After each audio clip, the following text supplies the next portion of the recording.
Hello everyone, this is doctor same. अच्छा जी, आज last lectures है about the mediators of inflammation. इससे पहले जितने भी मीडिएटर्स थे वो हम क्लियर कर चुके हैं। देखिए जी, हमारे पास अब क्या है, प्लेटलेट एक्टिवेटिंग फैक्टर। ये भी एक इन्फ्लेमेटरी मीडिएटर है। अच्छा जी, अब प्लेटलेट एक्टिवेटिंग फैक्टर या पीएफ ये क्या है, ये फास्फोलिपिड डिराइव्ड मीडिएटर है। अच्छा जी, फास्फोलिपिड से डिराइव हुआ है, इस तरह नहीं है कि कोई प्रोटीन वगैरह नहीं है। अच्छा जी, अब ये क्या करता है, इसका जो मेन फंक्शन है वो क्या है, वो प्लेटलेट एग्रीगेशन है। इसी वजह से तो हम कहते हैं ना कि कोआगुलेशन, ये तस्वुर किया जाता है कि कोआगुलेशन और इन्फ्लेमेशन ये आपस में साथ साथ चलते हैं, ये लिंक है। और ये बहुत पुराना कॉन्सेप्ट था। तो वो क्यों कोएगुलेशन क्यों इन्फ्लेमेशन के साथ रिलेटेड है, क्योंकि हमारे पास फास्फोलिपिड डिराइव्ड रेट जो वो है मीडिएटर है पीएफ, उसी की वजह से। पीएफ क्या करता है, प्लेटलेट की एग्रीगेशन करता है। अच्छा जी, अब हमारे पास ये कौन कौन से सेल्स जो है इसको प्रोड्यूस करता है, तो उसमें हमारे पास देखिए जी बहुत सारे हैं। बेजोपेल्स है, मास्ट सेल है, न्यूट्रोपेल है। अच्छा जी, ये देखिए प्लेटलेट्स इटसेल्फ भी है, मैक्रोपेजेस, तो बहुत सारे सेल्स है। अब हमारे पास इसका जो है ये क्या काम करता है, इट बिसाइड वो प्लेटलेट एग्रीगेशन। प्लेटलेट एग्रीगेशन तो करता ही है ना, बहुत हाईलाइटेड प्रीडोमिनेंट फंक्शन है इसका। लेकिन इसके अलावा ये वेजो कंस्ट्रिक्शन भी करता है। देखिए जी, प्लेटलेट एग्रीगेशन एंड वेजो कंस्ट्रिक्शन ये किस चीज़ का काम था, ये हमारे पास मैंने आप लोग को वहाँ पर जो था थ्रोम्बोक्सेन का जो मैंने आप लोग को पढ़ाया था, वो क्या कर रहा था, वो भी प्लेटलेट एग्रीगेशन और वेजो कंस्ट्रिक्शन करता था, और प्लेटलेट एक्टिवेटिंग फैक्टर भी करता है। अच्छा जी, अब दूसरा देखिए, ब्रोंको कंस्ट्रिक्शन, ब्रोंको कंस्ट्रिक्शन भी कर रहा है। Low concentration it induce vasodilation, तो लो कंसंट्रेशन पे ये क्या है, वेजो डायलेशन करता है। जबकि ब्रोंकियो कंस्ट्रिक्शन भी करता है, कंस्ट्रिक्शन उनकी। इसके अलावा ये क्या करता है, वेजो डायलेशन और वस्कुलर परमिएबिलिटी को इंक्रीज करना, जस्ट लाइक हिस्टामिन्स उनकी तरफ। तो बहुत सा एक डाइवर्स किस्म की मीडिएटर है जो बहुत सारे काम जो है करता है। अच्छा जी, अब हम देखते हैं, जिस तरह मैंने आप लोग को पहले ही बता दिया कि पुराने ज़माने से ये कोएगुलेशन और इन्फ्लेमेशन की लिंक जो है उसको तस्वुर किया जाता था। और जब ये एक्टिवेट पीएफ जो है प्लेटलेट एक्टिवेटिंग फैक्टर ये जब डिस्कवर हुआ तो इट प्रूव दैट कि हाँ बिल्कुल ये दोनों बिल्कुल आपस में बहुत क्लियर कट जो है रिलेटेड हैं। सो आप लोग देख सकते हैं कि देखिए जी, it is a potent trigger of platelet aggregation during the process of clot formation, और बहुत सारी। तो लेकिन मेन फंक्शन जो है इसका प्लेटलेट एग्रीगेशन है। अब इसके बाद हम देख लेते हैं काइनिन्स को। अच्छा जी, काइनिन्स क्या है, काइनिन्स भी इन्फ्लेमेटरी मीडिएटर्स हैं। और काइनिन क्या है, ये वेजियो एक्टिव पेप्टाइड्स हैं। अच्छा जी, वेजियो एक्टिव पेप्टाइड मतलब जिस तरह हमारे पास हिस्टामिन और सेरोटोनिन, इसी तरह ये भी वेजियो एक्टिव पेप्टाइड है। और ये कहाँ से डिराइव हुआ है, काइनिनोजिन से। काइनिनोजिन जो है उसके ऊपर क्यों कौन एक्ट करता है, एक एंजाइम है कैलकिरिन। अच्छा जी, कैलकिरिन जो है वो काइनिनोजिन को काइनिन में कन्वर्ट करता है। और काइनिन जो है उसके ऊपर बहुत सारे टाइप्स है, जिस तरह हमारे पास ब्रेडिकाइनिन है। अच्छा जी, तो ब्रेडिकाइनिन क्या है, ये भी एक काइनिन है। और ब्रेडिकाइनिन के फंक्शंस आप लोग को पहले से ही पता है कि इंक्रीज वस्कुलर परमिएबिलिटी। अच्छा जी, contraction of smooth muscle, dilatation of blood vessels. जिस तरह हिस्टामिन्स जो है, हिस्टामिन क्या था, वो भी वेजो एक्टिव पेप्टाइड था ना, एमीन था। वो क्या था, वेजो एक्टिव एमीन्स थे वो, और ये वेजो एक्टिव पेप्टाइड है। अच्छा जी, तो उसी की तरह सिमिलर टू हिस्टामिन्स इसके सारे फंक्शंस हैं। लेकिन पेन जो है ना, ये पेन के लिए भी रिस्पॉन्सिबल है। और ये बात आप लोग याद रखें, ये सेकंड ईयर में भी आप लोगों ने ये बात पढ़ी है कि ब्रेडिकाइनिन्स आर रिस्पॉन्सिबल फॉर पेन। तो पेन के लिए जो जो चीज़ें है ना, वो मैंने आप लोग को बहुत सारी बता दी। अच्छा जी, तो हमारे पास अब ये इसका जो डीएक्टिवेशन है, इसको हम कैसे करते हैं, बाय थ्रू काइनेज। अच्छा जी, काइनिनेज आकर ब्रेडिकाइनिन को, जितनी भी काइनिन है ना, अगर काइनिन बना है तो इसको ख़त्म कैसे करते हैं, रेगुलेट कैसे करते हैं, इनहिबिट कैसे करते हैं, इसके ऊपर काइनिनेज एंजाइम जो है वो काम करता है, ख़त्म कर देता है, इसको इनएक्टिव करता है, इनएक्टिवेटेड बाय एंजाइम काइनिनेज। तो बहुत ईजी था। अच्छा जी, काइनिन। अब हमारे पास लास्ट है न्यूरोपेप्टाइड्स। न्यूरोपेप्टाइड्स क्या है हमारे पास, ये ऐसे पेप्टाइड्स हैं जो हमारे पास कौन सिक्रीट करता है, sensory nerves and various leucocyte. अच्छा जी, कहाँ से न्यूरोपेप्टाइड कहाँ से सिक्रेट होते हैं, सेंसरी नर्व से और वेरियस ल्यूकोसाइट से।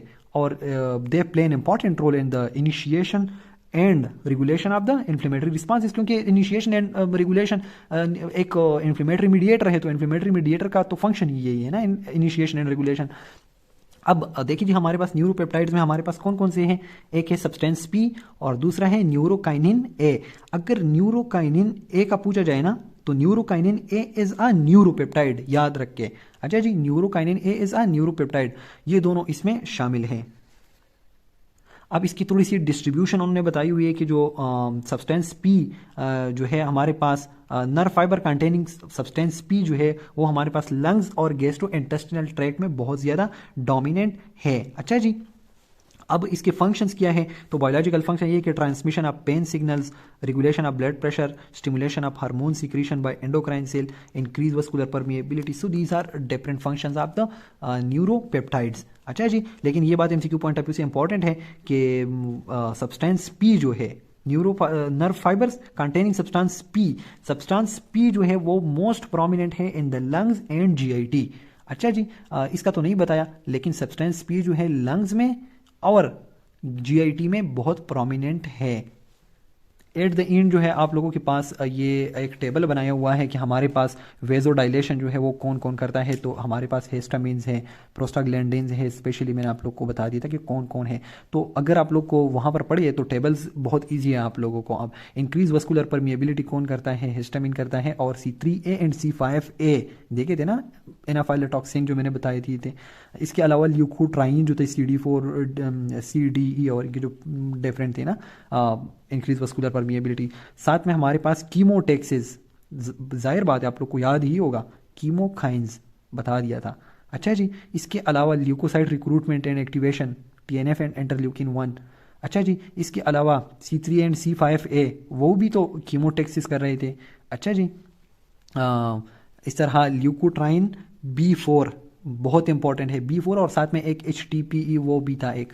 अच्छा जी, और वो क्या कर रही थी? वो कीमोटेक्सिस कर रहे थे आप द न्यूट्रोपिल, स्पेशली मैक्रोफेजेस की भी करते हैं। इसके अलावा जो है फीवर है, फीवर में आप लोग के पास फीवर E2 प्रोस्टाग्लैंडिन E2।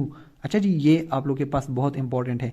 और साथ में जो ब्रेन का एक डायग्राम था और वहाँ पर एक्ट करता था इंटरल्यूकिन 1 एंड TNF, ये जाकर ब्रेन के ऊपर हाइपोथैलेमस के ऊपर एक्ट करके फीवर काज कर देते हैं। तो फीवर के लिए कौन रिस्पॉन्सिबल है? Interleukin 1 and TNF in the cytokines, जबकि प्रोस्टाग्लैंडिन में प्रोस्टाग्लैंडिन E2।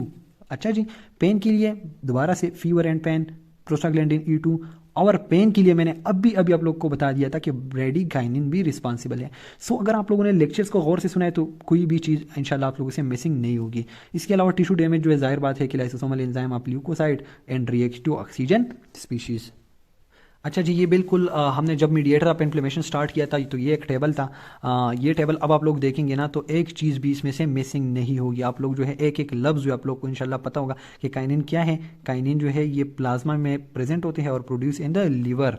अच्छा जी, काइनिनोजिन से बने होते हैं। काइनिनोजिन क्या है? They are produce in the liver, और फिर काइनिनोजिन के ऊपर जो है कैलकेरिन ने एक्ट करके काइनिन बना दिए थे। अभी मैंने पढ़ा दिया था। और ये क्या करते थे? Increase vascular permeability, smooth muscle contraction, vasodilation, pain के लिए भी रिस्पॉन्सिबल है। लेकिन पेन के लिए एक्चुअल जो है ना वो क्या है? वो ब्रेडिकाइनिन है। पेन के लिए क्या है? ब्रेडिकाइनिन। अच्छा जी, ब्रेडिकाइनिन क्या है? Example of kinin. अब इसके अलावा complement system, leucocyte killing, membrane attack complex का जो मैंने जिक्र किया था। इसके अलावा वेजोडाइलेशन। अच्छा जी, प्लेटलेट एक्टिवेटिंग फैक्टर्स जो है उसमें हमारे पास अभी हमने डिस्कस किया कि वो क्या कर देते हैं।